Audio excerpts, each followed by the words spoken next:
As communities across the American West and around the world are bumping up against the limits of their available water supply, everybody's feeling very anxious, feeling very urgent about what are we going to do about this problem. And a lot of the options that were available to us in the 20th century are no longer available to us. In particular, when a community or when a farming area runs out of water, we can no longer build pipelines and canals to reach into far distant water sources, because those far distant water sources are experiencing the same problems. And in fact, the communities that are dependent upon those other watersheds and those other groundwater aquifers are saying, heck no, you can't take our water. We're going to need that water for ourselves and for our water future. And so you cannot have this water. And so we're really coming up against the realities that water has real limits. And there are real limits to what we can afford to do, what kind of infrastructure we can build, whether we can produce water using new technologies. We're really bumping up against those limits. And so what then are we going to do? And the real answer here is we need to do two things, and we need to do them very, very quickly. And governments and businesses and private citizens all need to get on board with this. First and foremost, we need to turn into becoming a water-saving society. We need to start using much less water to do much more with it, to produce much more crops using less water, to be able to enable our cities to grow while at the same time using less water. That can be done, I assure you. This is not a pipe dream. This is not an aspirational thing. There are many places in the world where this has been proven to be feasible to do, that communities and farmers have been able to achieve these things. But we need to be able to apply those things at a much greater scale and in a much more comprehensive way. Now, how do we get there? How do we drive that activity? We need to, what we have learned is that most people don't respond very favorably to being told what to do. If you tell them we're going to cut off your water by 20 or 30%, they don't react in very favorable ways typically. And that's understandable human nature. There's a grand experiment taking place along those effects in Australia in the Murray-Darling Basin, where the federal officials said, and that water is being used in the Murray-Darling Basin primarily by farmers, and the federal government said, you're going to use 20% less water than you become accustomed to using. Now, in their defense, the federal government tried to soften that blow by saying, and we're going to invest very heavily in trying to help you use less water. For those of you who can spare some water, we'll just reduce your consumption by buying that water from you. We're going to pay you to reduce your water entitlement voluntarily.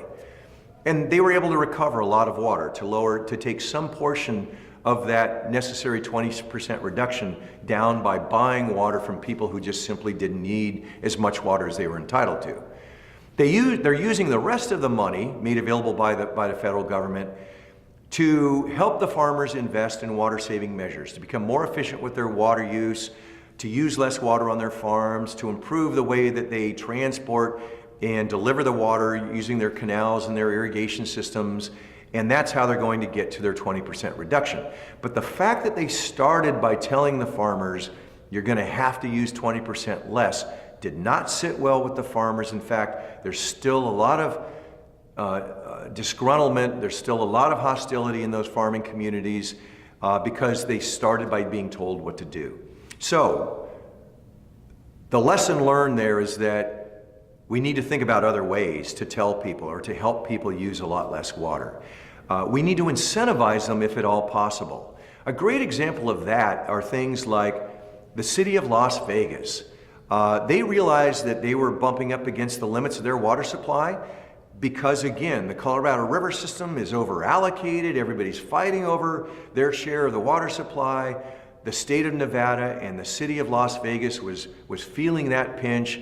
And so the water managers in Las Vegas did a number of smart things. And one of the things that they did was they created a cash for grass program, where they paid residential homeowners to remove their lawns. And this was enormously successful. They saw people ripping out their lawns. They were paying them enough. It was something like $1 per square foot of lawn. And they had a lot of takers. They had a lot of people, even fairly wealthy homeowners, that saw that as an opportunity to make some quick cash. They pulled out their lawns and they replaced it with more natural vegetation that could be supported on the rain that's available or with very little irrigation supply. Over the last decade, Las Vegas has been able to drop its water use by 1/3 by using things like their Cash for Grass program and other programs that enabled that city to lower their water use. So that's a great example of using an incentive to get at getting people to use less water. You can also use disincentives, and what I mean by that is charging people more for their water. It's been used very successfully by a lot of cities who particularly use what's called a block rate pricing system, where in the interest of making water affordable for everybody, the first block of water, maybe the first 1,000 gallons that you use each month, is at a fairly low rate so that even the poorer families in the community are able to afford that water. But as you move against that, up above that first block, as you use more than that first block, then you start to pay for it. You start to pay a good increase in the price for those next blocks of water. And so the people who in the community who are relatively well off, they're wealthy individuals or wealthy families, they may not mind paying for more and more water, and they can go on using water in the way that they want. But what we're finding is that many families, most of the families in these communities, if you set those prices at the right level, are going to respond very quickly and use a lot less water. My family in San Diego is a great example of this. And the San Diego water managers got to be very smart and very effective in the way that they set the prices on their charges, their monthly charges for water. And my parents saw that how much of their water was going to their outdoor lawn. They had a green grass lawn and shrubs that required a lot of water. And they made the decision to convert their lawns. They ripped out their lawns. They went to other, in essence, artificial lawn in part of their yard. They went to other vegetation, other shrubs in other parts of the yard, and they were able to greatly reduce their monthly water bills. And so to them, it wasn't necessarily about the environment or about water conservation or doing good for the planet. It was about their monthly water bill. And the monthly water bill can be a very effective way to adjust behaviors and water use within a community. The same could happen out in farming communities as well. If we charged a little bit more, farmers would start being more careful with the water that they use and lower their overall water use.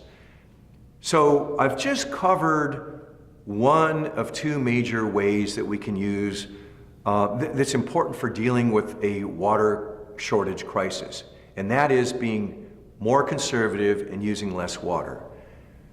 The other really important strategy is to find ways to share water. So given you have a limited water supply available to you, within a water user community, there are always some water users that don't have enough water, don't have entitlements or rights to enough water, and you have other members in the community that have been pretty lax about the way that they use water. And in fact, they could actually use less water, but they keep on going using that full allocation of their water because they're entitled to it. They have no incentive to use less water or to make that water available to their neighbors or to others who are within their water user community that are needing more water. Well, how do we fix that problem? Well, we create rules or we relax restrictions to enable people to share water better, to trade their water entitlements in a more fluent way, in a more active way. And so you create what we refer to as a water market, where if somebody has more entitlement to water than they need to use, they can make that available to other waters and be rewarded financially for that. other water users can purchase that portion of the water right that somebody else may no longer need, or just maybe a surplus to certain water users. And so you start to see this water trading happen, and what you start to see is a much more optimal use of the limited water supply that is available, and you start to see people using it in a much smarter way. On average, they're making more money from the water. There are more jobs being created through the use of the water. And over time, the value of that water goes up. People respect that value more. They're more careful with it. And it's a more optimal use of the water. And so everybody ends up benefiting from it, from that creation of that water market system. So again, the two most important things that I strongly and emphatically recommend to communities and farmers that are running short on water supply is, first, invest as heavily as possible and use incentives and disincentives to get there, to use the least possible volume of water that you can. And then second, set up systems where you can trade the rights to use water so that you can optimize the use of the limited water supplies. So I'm often asked, where are there good examples of states or countries around the world that I would hold up as being the best in the way that they use water? And I guess I would say that my first choice, I guess my blue ribbon would probably go to the country of Israel. But I will also say that that comes with some caveats. Now, first, the reason I think Israel deserves a blue ribbon is that they use water very, very carefully. It's a very dry country. And so over time, they have figured out how to use water as efficiently as possible. In the cities, in the homes, in the businesses, they are as thrifty as with water use as any communities you'll find anywhere in the world. They use water-efficient appliances. Their outdoor landscaping is largely supported just by the rain that falls naturally. They apply very little water, irrigation water outside. And so their urban areas are as water efficient as they can get. Same thing is true out in their irrigated agricultural areas. The farmers have learned to use highly efficient irrigation methods like drip irrigation, using plastic tubing to apply water very carefully, very strategically, directly to the root systems of each individual plant.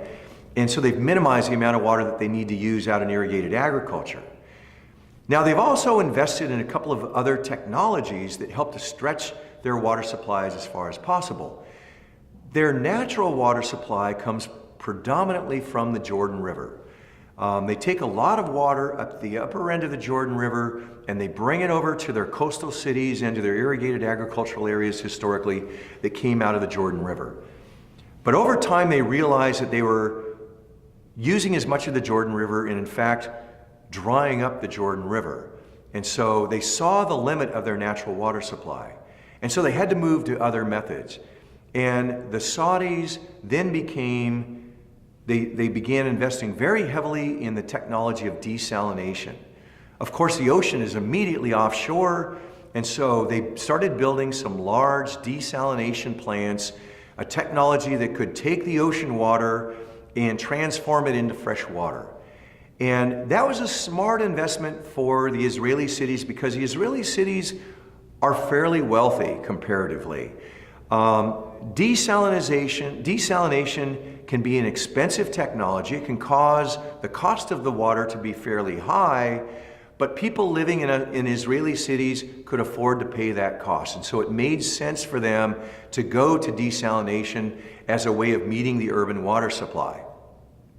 Then the next smart thing that they did was they said, well, instead of forcing our farmers to pump the groundwater aquifers dry, we're going to allow them to use the recycled wastewater from our cities.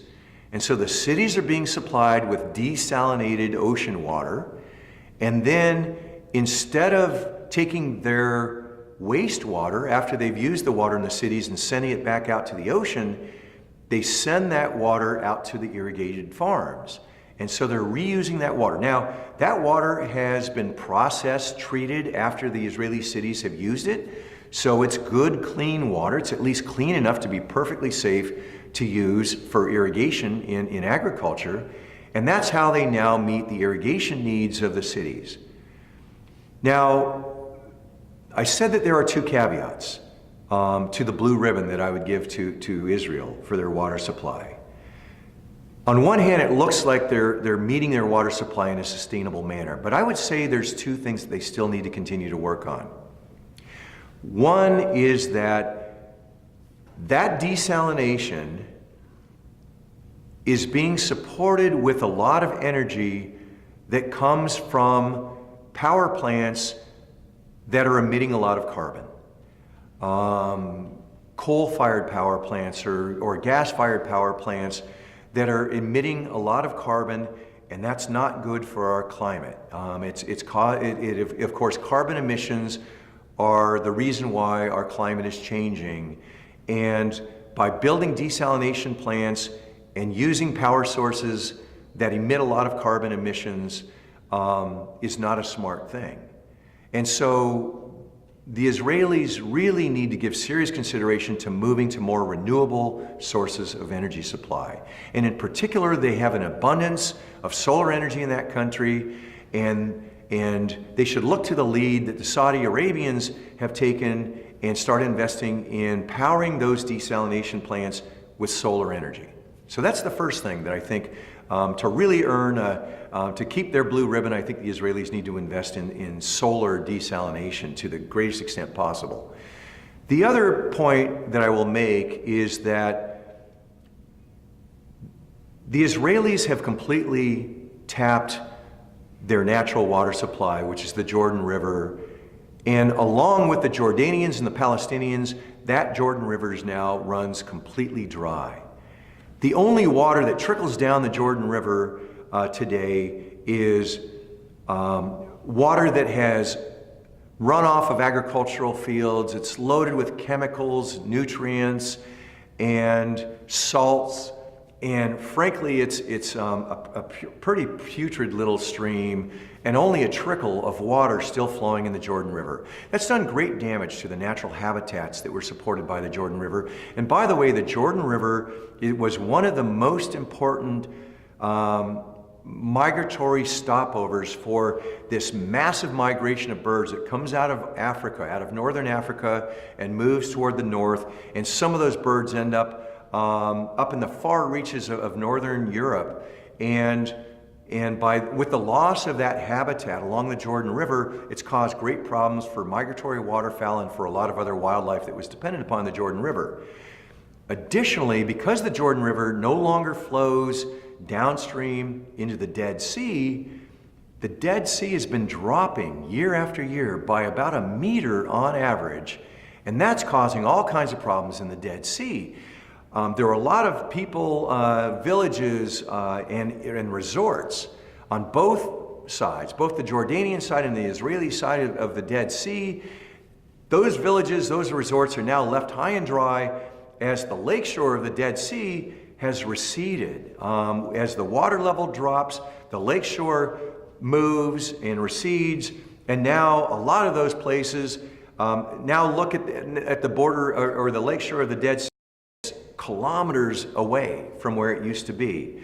So the second point that I would encourage the Israelis to pay close attention to is our next challenge is to bring the Jordan River back to life and use that to restore the levels of the Dead Sea while you're meeting all of the water supply needs for your cities and your farms.